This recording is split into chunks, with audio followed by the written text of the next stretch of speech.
Dzień dobry, witamy wszystkich na kolejnym spotkaniu z projektu Cyrkon, który jest realizowany dzięki wsparciu miasta Lublin w ramach projektu Link do Kultury. W dzisiejszym spotkaniu goszczę Marka Żmudę, Dzień dobry. O którym zaraz więcej opowiem, ale też pragnę podziękować Joli Gromadzie, która dzisiejsze wydarzenie tłumaczy na polski język migowy. Tematem naszego dzisiejszego spotkania jest cyrk w animacji. A moim gościem, tak jak mówiłam, jest Marek Żmuda.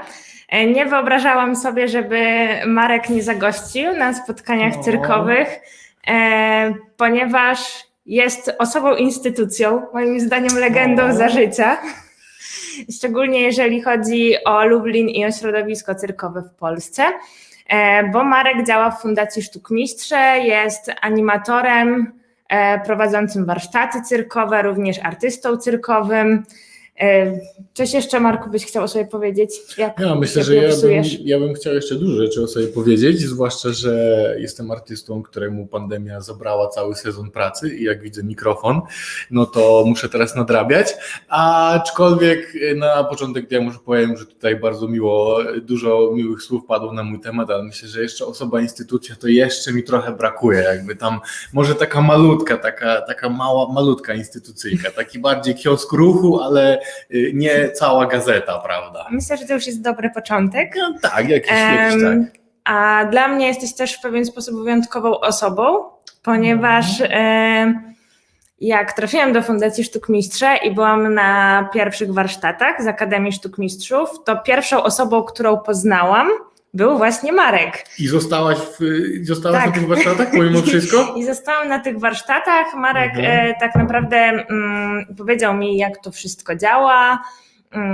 Bo ja już wiem. Tak, Marek już był doświadczonym graczem i powiedział mi tak, jak dokładnie te treningi wyglądają, a potem w zasadzie wspólnie trenowaliśmy, wspólnie prowadziliśmy warsztaty i mieliśmy okazję prowadzić stałe grupy wspólnie, grupy cyrkowe, które prowadziliśmy jako taką aktywność dodatkową w ramach zajęć pozalekcyjnych i takie grupy prowadziliśmy przez cały rok szkolny. Właśnie w Fundacji Sztukmistrze prowadziliśmy też warsztaty takie okazjonalne, na przykład na różnych wydarzeniach plenerowych czy w ramach różnych projektów. Oraz braliśmy udział w działaniach artystycznych, gdzie właśnie Marek występował na scenie, ja byłam odpowiedzialna za te czynności organizacyjne i w zasadzie to wszystko była animacja cyrkiem. Tak, można tak powiedzieć, chociaż oczywiście trzeba byłoby wyjść od jakiejś definicji, którą byśmy chcieli przyjąć, czym ta animacja jest, bo są ludzie, dla których animacja no to są takie animacje na zasadzie festyn, wesele, jakiś tam dzień sąsiada czy coś innego, no i to są ci ludzie, którzy tam malują buźki, robią jakieś warsztaty cyrkowe czy jakieś tam gry, zabawy i to jest takie potoczne chyba rozumienie animacji, ale jeżeli wychodzimy od tej animacji takiej, która tak jak na studiach nas uczyli, prawda? Tak, bo oboje jesteśmy absolwentami animacji kultury na Uniwersytecie Marii Curie Skłodowskiej. Pozdrawiamy wszystkich wykładowców w tym momencie. Ja pozdrawiam serdecznie tych, z którymi jeszcze w tym momencie współpracuję, zwłaszcza, że powoli zbliża się sesja, także... No, ale wracając do tej kwestii tej animacji, no to tam animacja, która wywodzi się od tego animo, czyli tchnąć życie, tak, prawda, ożywiać coś, no to tutaj jest troszeczkę inna bajka. I pomimo tego, że mieliśmy właśnie te doświadczenia takie warsztatowe, występowe, sceniczne, gdzieś tam z dzieciakami, z młodzieżą, z dorosłymi się pracowało, no to ja muszę powiedzieć, bo ja tak też jak jechałem tutaj dzisiaj, żeby o tej animacji porozmawiać, to sobie pomyślałem, że jeszcze nie jestem takim animatorem pełną gębą, bo ten taki animator pełną gębą, no to jest ten, że się gdzieś pojedzie, zacznie się jakieś działanie, to ognisko się tam rozpali, potem się jedzie, w ogóle ucieka z tego miejsca, a to się dalej dzieje. To jeszcze ten etap jeszcze mi się wydaje przede mną. Ale jesteś tego pewien? Myślę, że po naszych warsztatach, nawet przy tych stałych zajęciach byli uczestnicy, gdzie my właśnie powiedzmy pokazaliśmy ten cyrk, daliśmy bakcyla, a te dzieciaki jakby poszły dalej i w ten cyrk trochę właśnie się ukierunkowały. No tak, ale to wiesz, to mi się kojarzą takie bardziej sytuacje jak na przykład mali wytrwali z Zaliszcza, co tam bodajże, nie wiem, czy tam chyba Monika Kalinowska, nie wiem, czy Mirek Urban też tam przypadkiem z nimi nie działali i to są właśnie takie sytuacje, że wiesz, jest po prostu gdzieś totalnie inne jakieś tam miejsce i tam jedziesz, robisz działania i potem wracasz do siebie, a oni tam już dalej się organizują, bo tutaj jednak no tak, jakby my tam zarażaliśmy te dzieciaki tym cyrkowym bakcylem i tylko tym.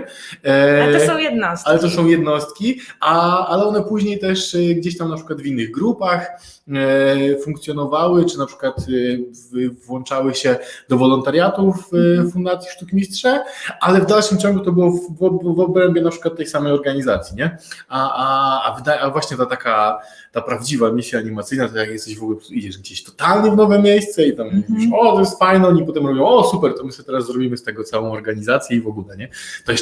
To jest jeszcze taki jeden punkt, myślę, w tych animacyjnych działaniach, że taki jeszcze do odhaczenia, nie? Żeby coś takiego zrobić w życiu. To jeszcze przed tobą. To jeszcze przede mną. Przed nami tak. w zasadzie. Tak.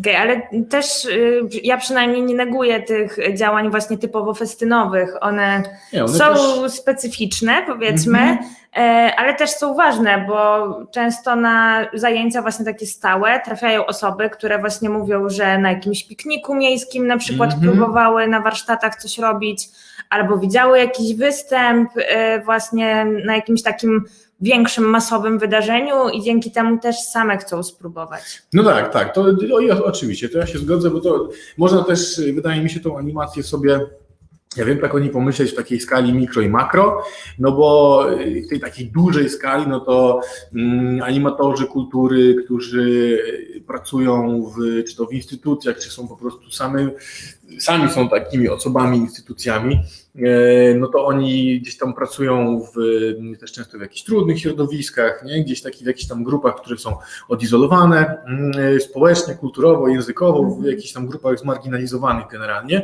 No i tam to jakby takie działania, to dla mnie się wydaje, że to są takie prawdziwe działania animacyjne, nie? Gdzie jest jest jakaś społeczność, którą się tam pobudza do życia i jakby zmienia się w ogóle myślenie ludzi o świecie, zmienia się ich rzeczywistość tak bardzo, to jest takie naprawdę szlachetne, wielkie i to są takie te duże działania animacyjne, ale są też te mniejsze, bo nawet jak masz warsztaty cyrkowe, no to w jakiś sposób animujesz ludzi do działania. Nawet to, że oni siedzieli na krzesełkach przed chwilą, a teraz ty przychodzisz i masz rekwizyty i oni już wstali i się wchodzą z tobą w interakcję, to też jest jakaś animacja i tak jak mówiłeś na tych na przykład festynach, no to też mi się wydaje, że jest taki myk, że może być tak, że te festyny cały czas mogą mieć to samo, że będą dmuchańce, będzie wata cukrowa, konkursy taneczne, jakieś tam aktywności fizyczne, sportowe i możemy w tym schemacie oczywiście robić już wszystkie festyny do końca świata i spoko, bo jakby to jest fajne, taniec jest fajny, sportowe rzeczy są fajne i super, i dmuchańce też są fajne, ale można też przyjść na przykład z warsztatami cyrkowymi i wtedy ktoś może z jednej strony powiedzieć, że to komercha na przykład, że ci animatorzy to tylko takie cyrkowe klauny, tam chcą jakieś pieniądze wyciągnąć od ludzi i tam się pobawią z dziećmi i to głupoty. No ale później, tak jak mówisz, nie? Z takich na przykład na takim festynie ktoś zobaczył, po raz pierwszy się zetknął, bo po raz pierwszy, dajmy na to, jakaś tam instytucja zaprosiła cyrkowców na warsztaty i później się okazuje, że to z tego coś tam dalej wychodzi, że ktoś się tym zainteresował, że zaczęła taka młoda osoba, na przykład dajmy na to młoda osoba sobie trenować sama, później gdzieś trafiła na jakieś warsztaty, do jakiejś organizacji, później z takiej osoby nawet może wyrosnąć jakiś przyszły artysta cyrkowy albo animator, także to jest taki ten mały kamyczek, od którego można zacząć później zrzucać tą lawinę kultury na ludzi i przygnieść ich tym ciężarem cyrku. Wspomniałeś na początku właśnie tej wypowiedzi o cyrku w różnych trudnych społecznościach, czy jest też wykorzystywany na przykład do działań takich animacyjnych, ale związanych bardziej z resocjalizacją. Ty też masz takie doświadczenie właśnie, bo prowadziłeś zajęcia w Punkcie Kultury w Lublinie. Możesz coś więcej powiedzieć o tej inicjatywie? Jasne. No to Punkt Kultury to jest miejsce, które się mieści na ulicy Skibińskiej w Lublinie i tam serdecznie pozdrawiam ekipę Punktu Kultury. I tak, tam zdarzyło mi się prowadzić warsztaty z grupą młodzieży, która tam uczęszcza na zajęcia i to jakby w ramach całej działalności tego Punktu Kultury tam były inne warsztaty i między innymi byłem również ja. I tak, ogólnie jakby rzecz biorąc, cyrk może być wykorzystywany, czy pedagogika cyrku może być wykorzystywana przy resocjalizacji jako jakieś takie narzędzie, powiedziałbym, że może nie główne narzędzie, ale na pewno jakieś pomocnicze narzędzie, bo wydaje mi się, że tutaj siła tego naszego cyrku tkwi w tym, że to jest coś świeżego, w dalszym ciągu mi się wydaje, bo pedagogika cyrku w naszym kraju to są początki, to jakieś takie lata 90., takie początki zarejestrowane, gdzie były jakieś tam warsztaty konkretne się wydarzyły, bo wiadomo, że jednostki to mogły sobie znać to gdzieś tam nawet i wcześniej. Więc w dalszym ciągu to jest jakieś te 30 lat dopiero mniej więcej.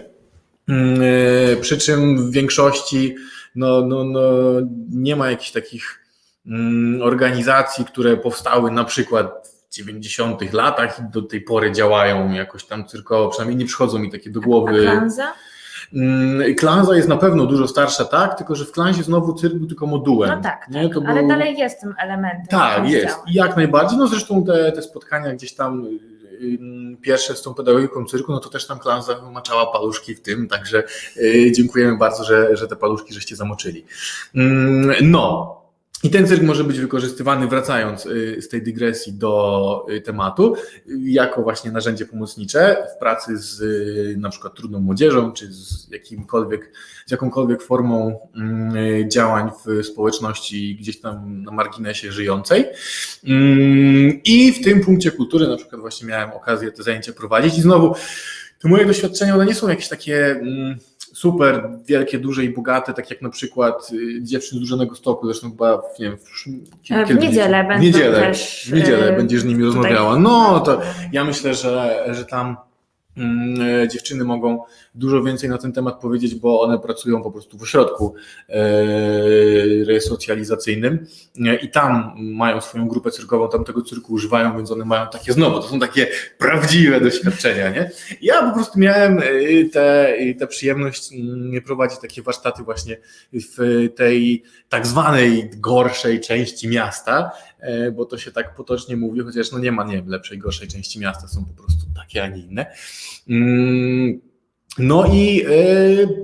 Tak, muszę powiedzieć, że może nie wiem, słowo zaakceptowane to by było może trochę zbyt duże, ale na pewno zostałem bardzo ciepło przyjęty w tej społeczności i to było bardzo fajne.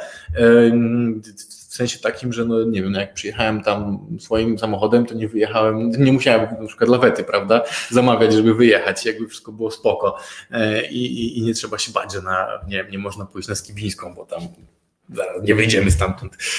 To nie te czasy, nie ten okres. Więc było bardzo spoko.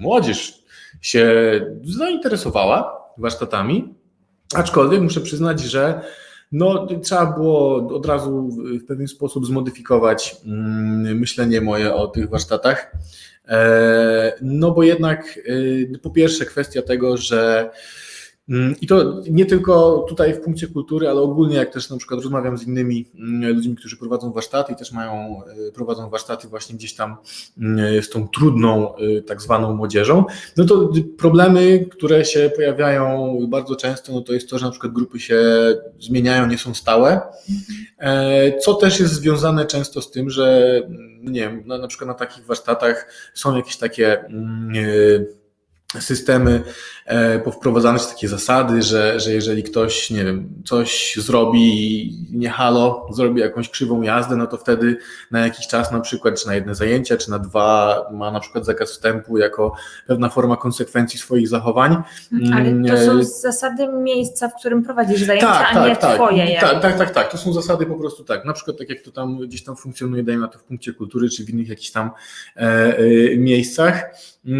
No czy na przykład są to po prostu takie sytuacje, że w pewnym momencie po prostu młodzież nie przychodzi już, bo mają różne sytuacje w domu, w rodzinie i też oczywiście no najtrudniejsze to jest jednak chyba ta walka o to, żeby te osoby się tam pojawiały regularnie i to jest walka, która się toczy z rówieśnikami, którzy mają też swoje ciekawe alternatywy w postaci na przykład alkoholowych różnych imprez albo jakichś fajnych używek, które może spróbujmy tym razem, wszyscy razem.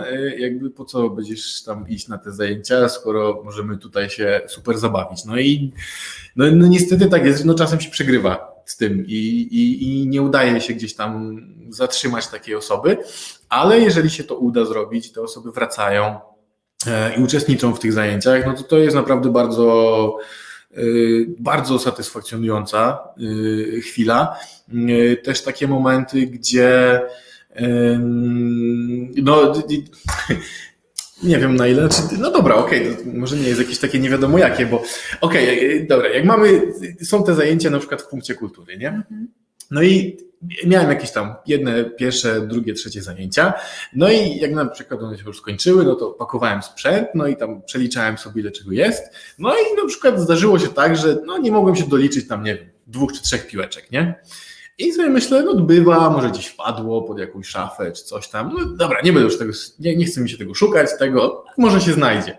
No i jest coś takiego, że z tyłu głowy działają takie pewne myśli, że sobie myślisz, że ktoś ci tam, wiesz, ten sprzęt się gdzieś tam rozszedł czy coś, że przyjechał gościu, tutaj ma jakieś zabawki, weźmiemy coś tam, może nie, ale później jak na przykład, prawda, jest taki motyw, że przyjeżdżasz na kolejne warsztaty i kolejne i na przykład się okazuje, że tutaj wącoło tutaj tego i jeszcze zostały jakieś piłeczki po tam kolejnych zajęciach, nie? Przypadkowo się znalazły. No i teraz to są takie motywy, że no w takich społecznościach, w takich kręgach oczywiście to absolutnie nie wiem, no nie oskarżając tutaj nikogo o jakieś tam, wiesz, wykradanie sprzętu czy jakieś takie rzeczy, ale są takie momenty, że dzieciaki po prostu testują, gdzie są granice, na ile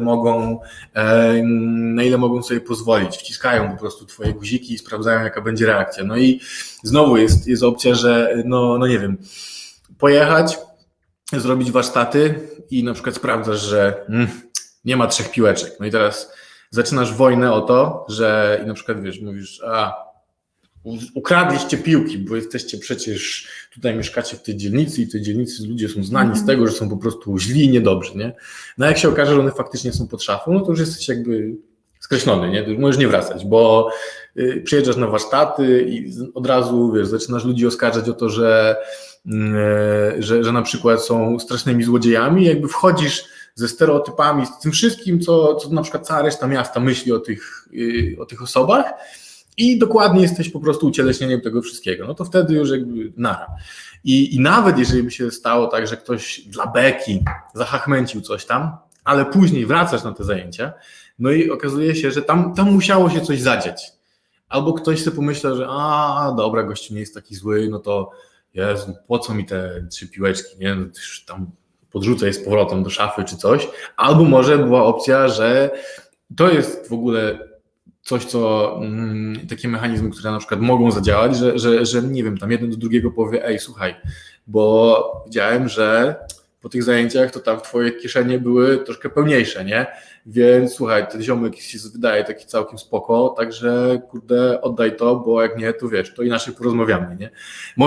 Mogą być też takie sytuacje. No w każdym razie dla mnie to jest zawsze fajne i wtedy właśnie jakby tak czuję, że jest tak, że okej, że wydaje się, że jest spoko, że mogę tam przyjeżdżać i że jak ja tam przyjeżdżam, to nie jest tak, że jestem typem, który został zamówiony przez kogoś tak od czapy, bo jest jakiś budżet, jest jakiś projekt, trzeba tam pieniądze zrobić, tylko że faktycznie moja obecność tam ma jakiś sens. No i dodatkowo jakby przestajemy się bawić w jakieś takie wciskanie guziczków, tylko już jest tak, że no dobra, to powiedzmy zajęcia są fajne, chcemy, żeby gość przyjeżdżał, to nie róbmy jakichś takich głupich rzeczy, nie?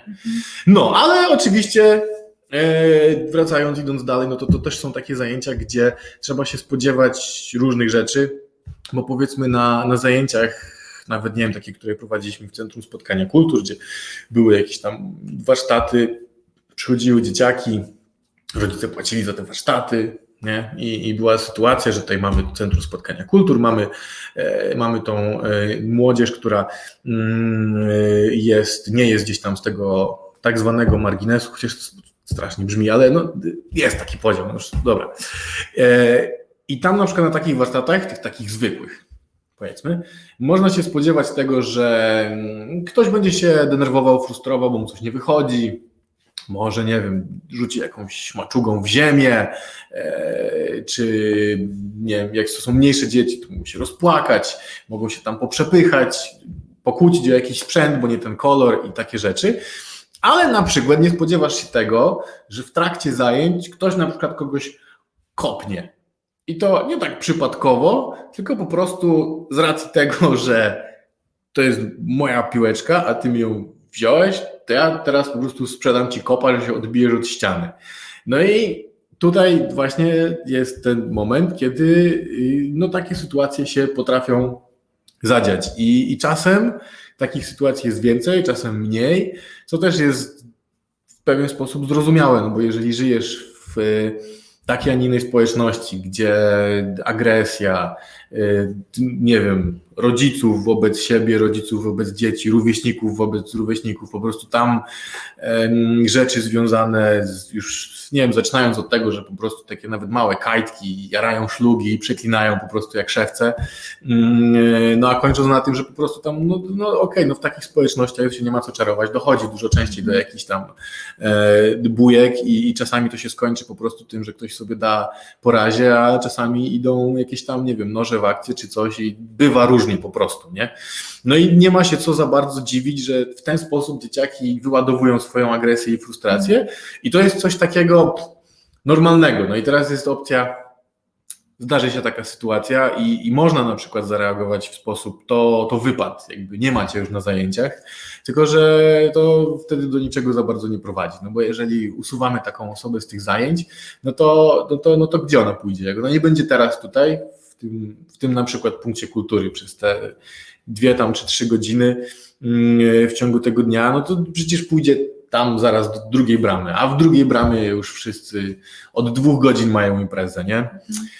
Więc chodzi o to, że po prostu trzeba pewien próg tolerancji na różne takie skrajne zachowania sobie gdzieś tam wyrobić i wydaje mi się, że po prostu być na to no, poniekąd jakby przyzwyczajonym, ale też spodziewać się, że coś takiego się może wydarzyć i też nie traktować tego na takiej zasadzie, że to jest dla nas się to może wydawać, że to jest coś niesamowitego, jakaś sytuacja ekstremalna, a dla tych na przykład dzieciaków to jest po prostu codzienność, że jak wchodzą na podwórko, to jest tak, że po prostu mogą dostać w zęby, bo się spojrzeli na kogoś nie tak jak trzeba i jakby to się dzieje, nie? Więc czemu na zajęciach cyrkowych ma być niby inaczej? No ale ale potem są oczywiście różne takie fajne myki, też tam w tym punkcie kultury również takie jakieś programy, że jak ktoś na przykład pracował na warsztatach fajnie, to wtedy może mu prowadzący przydać jakieś tam plusiki, czy gwiazdki, czy coś i dzięki temu, jak tam uzbierasz tego w ciągu tygodnia czy miesiąca wystarczającą ilość, to na przykład masz jakieś tam wyjście na basen, do kina, czy gdzieś tam, więc też jest tak, że no te dzieciaki się starają, nie? Starają się i w ogóle, jeżeli jeszcze o to chodzi, to rzecz, która jest jakby, mi się wydaje, super ważna, jak się prowadzi właśnie te warsztaty z tą trudniejszą młodzieżą.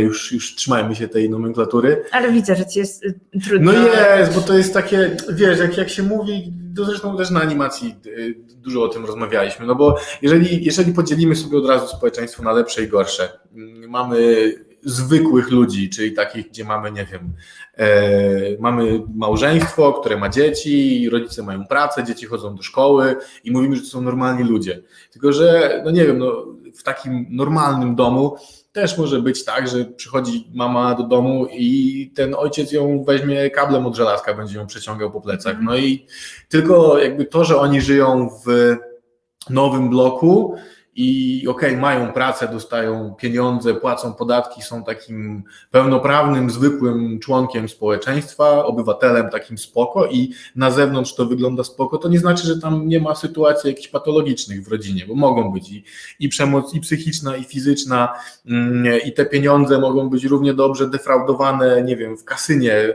po prostu przewalane przez mamę albo tatę, albo babcię, albo dziadka i też może być tak, że to dziecko, które ma super dobre ciuchy, no to na przykład chodzi głodny cały dzień i tego nikt nie widzi, bo przecież jesteś dobrze ubrany, podjeżdżasz samochodem fajnym, cię ojciec podrzuca, to na co narzekasz.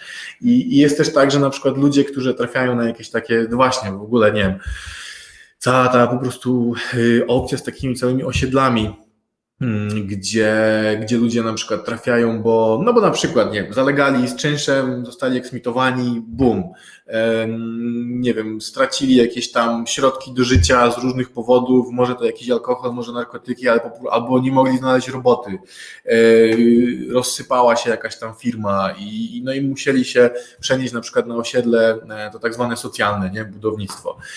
Ludzie czasami, którzy, nie wiem, dom im się spalił i nie mieli kasy na to, żeby go odbudować, też tam trafiają.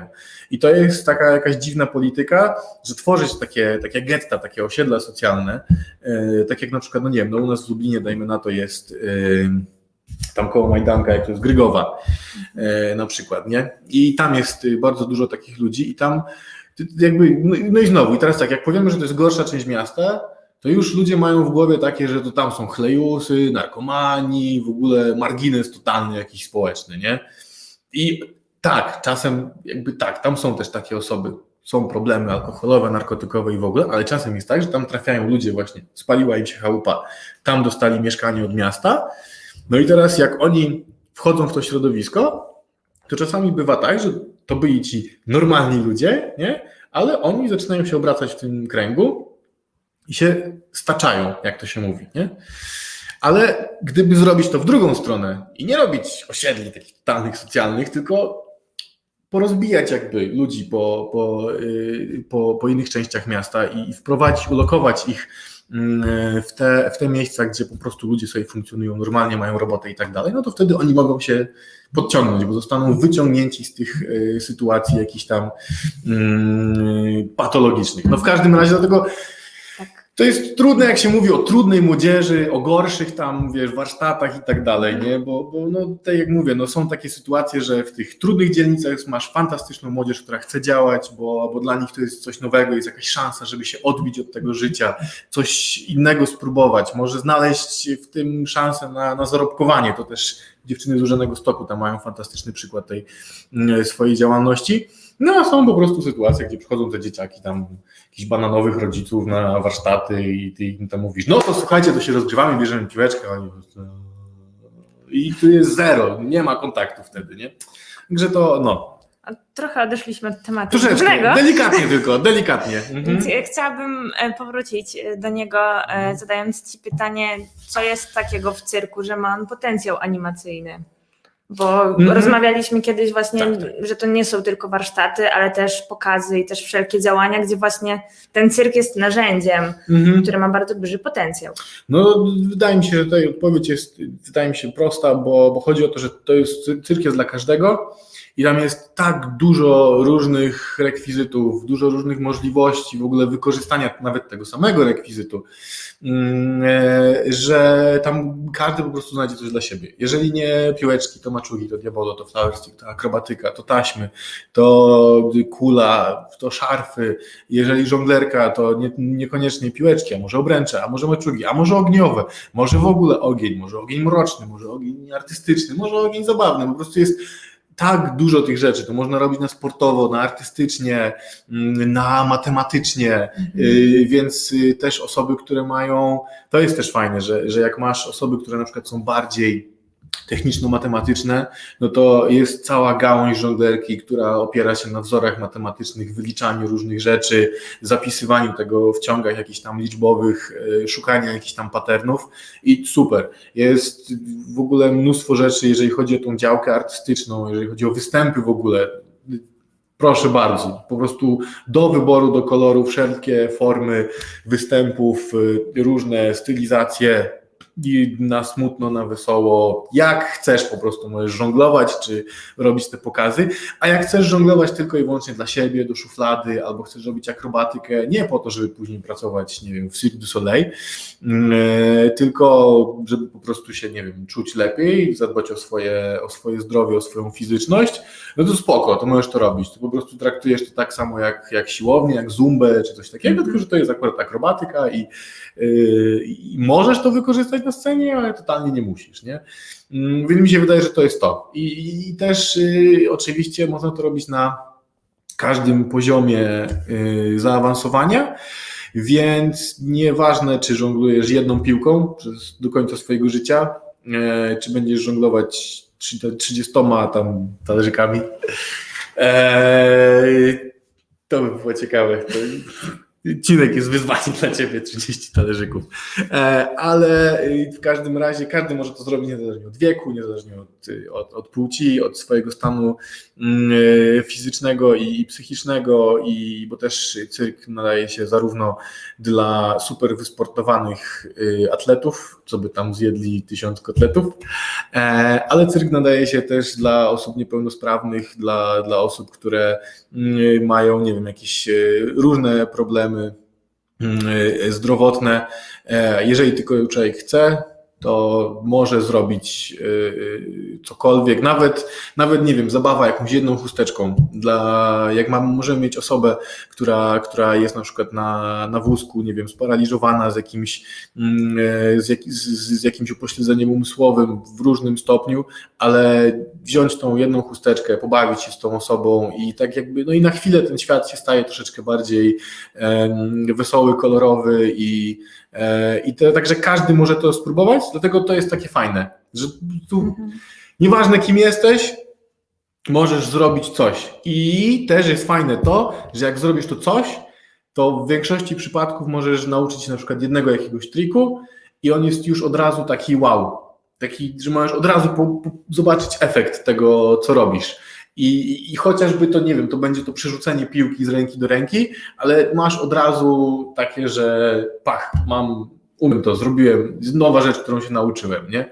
Potem oczywiście można to tam w różne strony rozwijać to drzewo, ale jest dla wszystkich, jest od razu namacalne to wszystko i myślę, że to jest właśnie to, dlaczego to tak łatwo wchodzi. Skupiliśmy się mocno na warsztatach, a właśnie też bardzo ważnym elementem cyrku jednak są pokazy i też występujesz właśnie na scenie, na przykład podczas Varieté Fundacji Sztuk Mistrzek, o których ja pisałam pracę licencjacką i też właśnie odkrywałam potencjał animacyjny takich działań, ale też występujesz na ulicy z różnymi pokazami artystycznymi, które też właśnie łączą w sobie cyrk. I tutaj też jest to działanie animacyjne, tak? Bo jest w ogóle busking, czyli występowanie przed publicznością na ulicy, gdzie nie są to z reguły zaplanowane występy, tylko publiczność zbiera się spontanicznie. Też jest właśnie dużo tych czynników animacyjnych, tak to nazwijmy, tak? Bo jest tutaj interakcja z publicznością, jest też dużo tej zabawy, czasem publiczność jest w ogóle bardzo ważnym elementem pokazu. Jakie tutaj masz doświadczenia, jeżeli chodzi właśnie o te występy i te połączenie właśnie cyrku z tą interakcją z ludźmi? No tak, znaczy tutaj to jest temat rzeka, moim zdaniem. Tak, to są w ogóle po prostu tematy rzeki. Ja się dziwię, że my nie siedzimy w kapokach, bo to przecież płynie strumień tego, można porwać następnym razem. Jeżeli chodzi o te występy, no to tak, no to w ogóle też rozmawiając o tym w tym 2020 roku, to pokazuje, że no jednak publiczność jest kluczową sprawą tutaj, jeżeli chodzi o te występy i jak jej nie ma, to bywa ciężko. Ale Jeżeli chodzi o ten etap występowy, kiedy pracujemy z jakąś grupą, to jest bardzo fajne doświadczenie. Ja przez długi czas się wzbraniałem przed tym, bo było tak, że na jakichś różnych projektach, czy jakichś takich wyjazdowych, powiedzmy jakiś tam tydzień gdzieś tam nie wiem, za granicą albo w kraju, jest tam grupka, robimy warsztaty i na koniec czasem to było takie, że jakby to było wpisane w projekt, albo był taki wymóg od, nie wiem, jakiegoś tam zamawiającej osoby, albo po prostu jakby my tam wewnętrznie w organizacji mówiliśmy, że dobra, to słuchajcie, to będziemy robić tak, że na koniec pokaz. I ja taki byłem, mi się to nie podobało. To było takie, po co mam robić ten pokaz? Nie czuję się jakimś reżyserem teatralno-cyrkowym.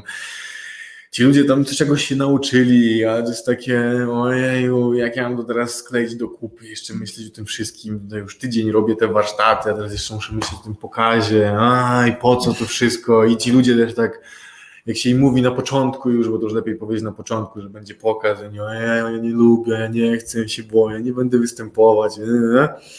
I jest takie, że na początku jest taki ferment, tak się robi, taki, będziemy pokaz robić, no dobra, no trudno.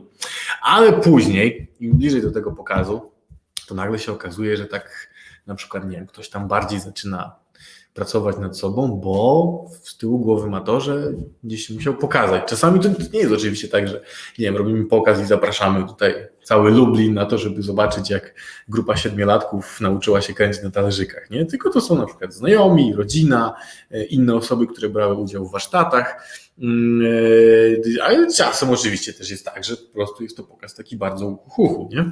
W zależności od sytuacji i projektu, wiadomo. Ale bywają takie sytuacje, że te osoby, zwłaszcza te osoby, tutaj jest ten chyba animacyjny największy potencjał, które są nieśmiałe, które mają problemy z otwieraniem się na innych, z jakimiś tam kontaktami, czy z jakimiś swoimi emocjami, czy w ogóle po prostu są strasznie zestresowane, jak ktoś na nie patrzy. Nie wiem, 1 na 1, a tutaj będzie na przykład 20 osób patrzyło, jeszcze trzeba coś zrobić i najlepiej zrobić to tak, żeby wyszło, żeby się nie zbłaźnić, nie skompromitować.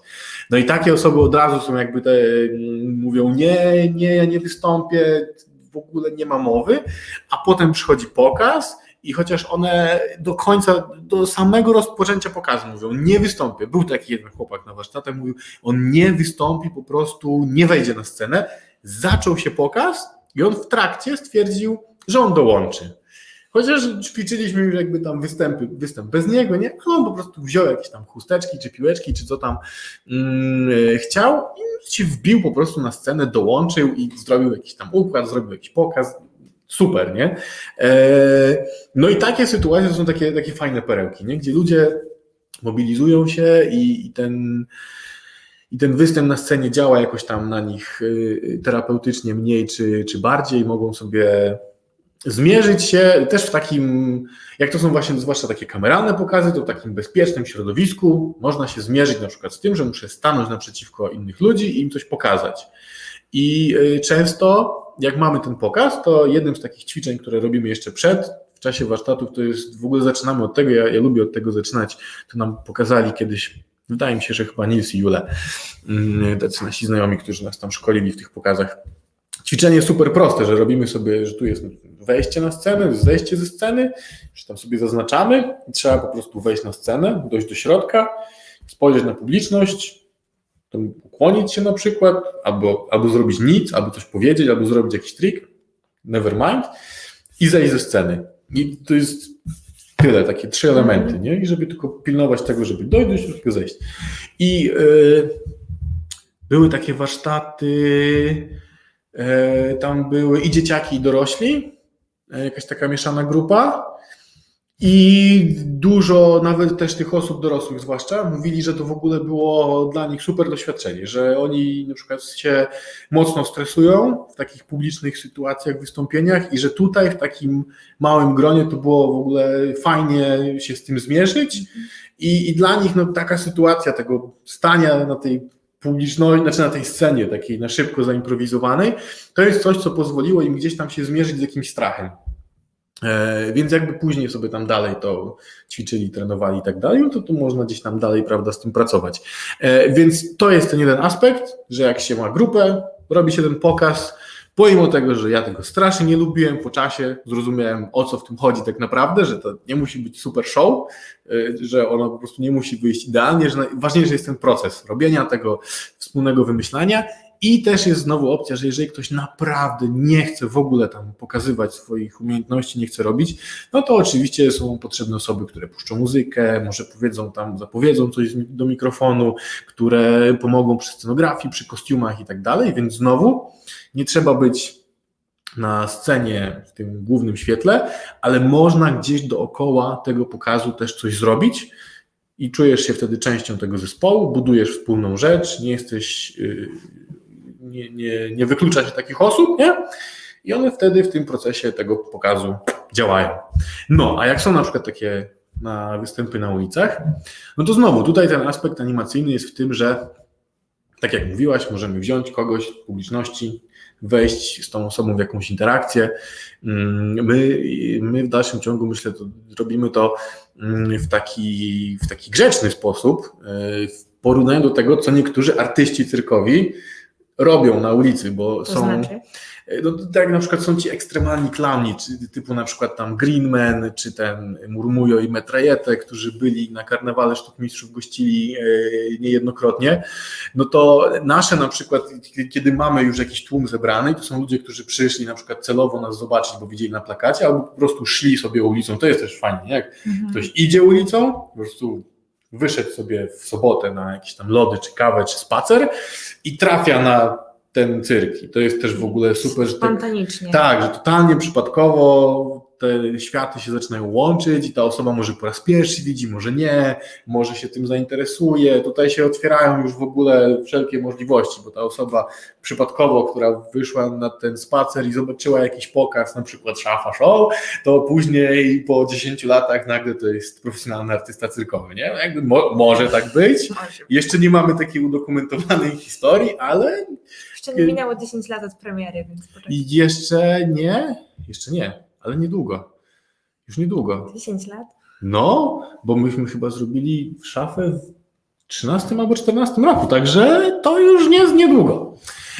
W każdym razie jest to. No, a właśnie, a do tych ekstremalnych tych klaunów. No to wiesz, to jakby wzięcie kogoś z publiczności do zrobienia jakiegoś tam numeru, jakiegoś gagu, żartu czy czegoś, no to jest jeszcze takie dosyć standardowe działanie, które się dzieje w tych pokazach ulicznych, ale jak już na przykład zatrzymujesz ruch na ulicy, wyciągasz kogoś z samochodu, wkładasz do innego samochodu, zabierasz komuś, nie wiem, lody, torbę, czy wchodzisz do sklepu i coś, nie wiem, zbierzesz z zalady i komuś dajesz, w ogóle takie ekstremalne zmienianie rzeczywistości i wchodzenie po prostu na maksa w czyjąś intymną przestrzeń życiową, no to już jest w ogóle, to jest taka super ingerencja. To są sytuacje, którym się fajnie jest przyglądać, ale nikt nie chce się w nich znaleźć. No zdecydowanie. To jak najbardziej. Chociaż też można obronną ręką wyjść z takich sytuacji, bo tutaj zawsze pamiętam historię, jak Daniel podczas karnawału musiał gdzieś przejechać przez miasto i właśnie jeden taki klaun go zaczepił na ulicy, zatrzymał go, on się spieszył po prostu, gdzieś tam musiał w czasie karnawału coś tam, nie wiem, przewieźć, gdzieś przejechać. No i ten ziomek, prawda, próbuje z nim coś tam zrobić, ale Daniel akurat miał przypadkowo ten taki makaron, co są na basenach, taki różowy, nie? I tam ten gościu do niego wyskoczył z jakimś chyba takim mieczykiem z balona. No i Daniel stwierdził, że no tak będzie szybciej, więc wysiadł z samochodu, wziął ten makaron, mu pokazał i wtedy jakby klaun zobaczył, że no trafił na większego kozaka, więc spuścił głowę, spuścił mieczyk i go przepuścił, nie? Także to też jest fajne, właśnie to jest też fajne, jak się wchodzi w tą interakcję, bo oczywiście są osoby, które się obrażają na maksa, w ogóle są oburzone, że ktoś coś zrobił.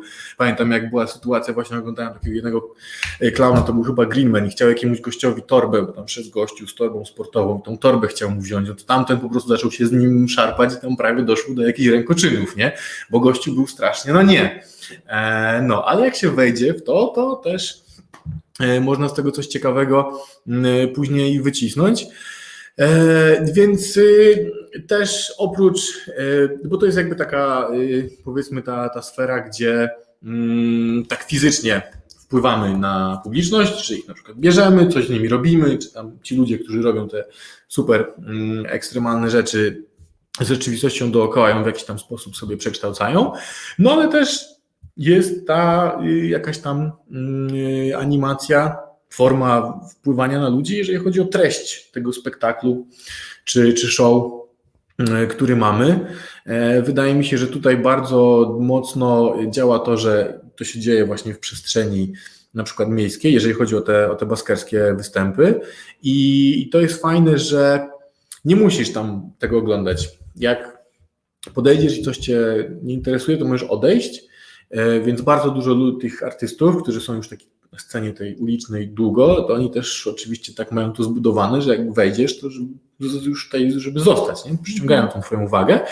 No i to, co tam się dzieje, bo niektóre show są po prostu rozrywką mniej lub bardziej tam zaangażowaną, mają wywołać uśmiech na twarzy, jest super, ale dzięki takiemu spektaklowi można przekazać coś tam, nie wiem, bądźcie milsi dla siebie, uśmiechajcie się, nie jedzcie zwierząt, no różne są przekazy tych ludzi, więc można też tą sztuką cyrkową w jakiś sposób wpłynąć na ludzi i bardzo fajnym spektaklem takim ulicznym, którego nie widziałem, ale o którym słyszałem, że się na karnawale wydarzał, było dwóch ziomków, którzy przez cały jakby spektakl sobie podzielili publiczność na jedną i drugą stronę, to była moja strona publiczności, to twoja, i spektakl kończył się tym, że oni wystawiali każdy z nich taką dużą jakąś tam miskę czy torbę z balonami wypełnionymi wodą i oni to stawiali przed tymi ludźmi i odchodzili, się chowali. Mhm. I zazwyczaj tak grali tymi ludźmi, tymi dwoma połowami publiczności, że po prostu ludzie już wiedzieli, co mają zrobić. Dostali amunicję i że w tych drugich trzeba teraz nawalać, nie? Co jest w ogóle super, pokazuje, w jaki sposób można grupę totalnie różnych ludzi, bo na ulicy nie wiesz, kogo spotkasz, może to być zorganizowana wycieczka szkolna, albo po prostu ludzie, którzy są na ulicy, nie? Tłum jakiś tam randomowy, no i jak ich ze sobą zgrać z jednej strony, a z drugiej strony napuścić na siebie, nie? To jest w ogóle piękna rzecz. Tutaj też to, o czym powiedziałeś, myślę, że jest istotne, że taki cyrk na ulicy, te pokazy cyrkowe, no bardzo mocno udostępniają też kulturę, tak? No bo jednak takie pokazy są z założenia właśnie w przestrzeni publicznej, są bezpłatne i są też taką sztuką, która właśnie ma być dla wszystkich, nie? Która ma być łącząca. No, tak. Przynajmniej z założenia. Przynajmniej z założenia, no tak, chyba, że ktoś sobie założy, że chce podzielić, prawda? Tak, i chce tutaj walkę na balony. Tak. No to też, jeżeli chodzi tam o animację kultury, to jest też pewien tam nie etap, tylko pewna część założeń animacji kultury, czyli właśnie na przykład upowszechnianie kultury, udostępnianie jej. To są te tam 3U pana Kargula. Szumana. Tak? Schumann. Udostępnianie, upowszechnianie, uprzystępnianie. Tak, zasada 3U. Pamiętam. Jest, dobrze. Więc te 3U, czasami wszystkie 3, czasami 2, czasami 1, w takich pokazach ulicznych jak najbardziej są, bo ta kultura jest tam dostępna dla każdego. Też bardzo często jest tak, że nie wiem, albo jest nic nie mówione, albo jak jest mówione, to jest mówione w taki sposób, że jakby to trafia do wszystkich, czy nawet jeżeli jest jakaś bariera językowa, to już ci artyści tak to robią, żeby każdy zrozumiał, co się dzieje w tym showsie. Także jak najbardziej tutaj bardzo uniwersalne są schematy i no tak, w jakiś sposób to promuje kulturę cyrkową, czy ogólnie nawet po prostu zażywanie kultury w jakiejś formie. Dobrze, my będziemy powoli kończyć, więc jeżeli ktoś ma pytanie, to prosiłabym o napisanie komentarza. Ja mam od Ciebie, Marku, ostatnie pytanie, ale spróbuj odpowiedzieć krótko. Dobrze. Uważasz, że jakie są najbliższe działania takie cyrkowo-animacyjne. W sensie mamy jednak oblicze pandemii, pewne działania są właśnie internetowe i też cyrk pewne swoje inicjatywy przeniósł do sieci, w których ty też bierzesz udział. Powiedz mi właśnie, jak byś miał powiedzieć, w którą stronę to się rozwinie? No, ja myślę, że ja jestem za krótki na to, żeby spekulować takie rzeczy. Ja bym powiedział, że ja bardziej po prostu trzymam kciuki, żeby to wszystko wróciło do normy, bo muszę powiedzieć, że jest to bardzo trudne w tym momencie, bo większość rzeczy, które robiliśmy, które ja robię, bazują na tym, że jednak się z drugim człowiekiem spotykamy, kontaktujemy, w niektórych showsach nawet bardzo blisko się kontaktujemy, no i też warsztaty, które się dzieją, no tak, są próby robienia tego w internecie, ale tak jak na przykład ja osobiście nie czuję tego i także no zobaczymy, w którą stronę się to rozwinie, ale ja bym chciał z powrotem. Ja też mam nadzieję, że będziemy się mogli niedługo spotkać, czy na warsztatach, czy na spektaklach już stacjonarnie. Tak jest. Ale jeżeli chodzi właśnie o te działania online, to już niedługo grupa cyrkowa z Warszawy właśnie będzie organizować wydarzenie też pod nazwą Cyrkon. Ciekawe, skąd wzięli nazwę. Będą to właśnie pokazy cyrkowe, które będzie można zobaczyć online, więc też wszystkich zachęcam, bo naprawdę będą wartościowi artyści. Ja bardzo dziękuję za pomimo dzisiejszą... tego, że z Warszawy. Marku, już myślałam, że sobie wpuścisz. No daj spokój, już nie mogę. Oczywiście pozdrawiam wszystkich z Warszawy. Na pewno to będzie fantastyczne, niezapomniane show. Będę oglądał. Ja pozdrawiam wszystkich, którzy w ogóle nas dzisiaj oglądali. Bardzo dziękuję Wam za obecność i też Tobie, Marku, za interesującą rozmowę. Mam taką nadzieję. Dziękuję także Joli Gromadzie, która tłumaczyła wydarzenie na polski język migowy.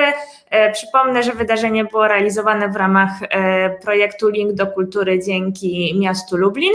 I zapraszam jeszcze na spotkanie w niedzielę o cyrku w resocjalizacji, również o godzinie 19 na Facebooku Fundacji Inside Out. Ja też zapraszam na to spotkanie, bo tam będą bardzo ciekawe osoby się wypowiadały o resocjalizacji i myślę, że to będą dużo bardziej kompetentne osoby niż ja i one będą tam mówiły bardzo dużo mądrych rzeczy, prawda?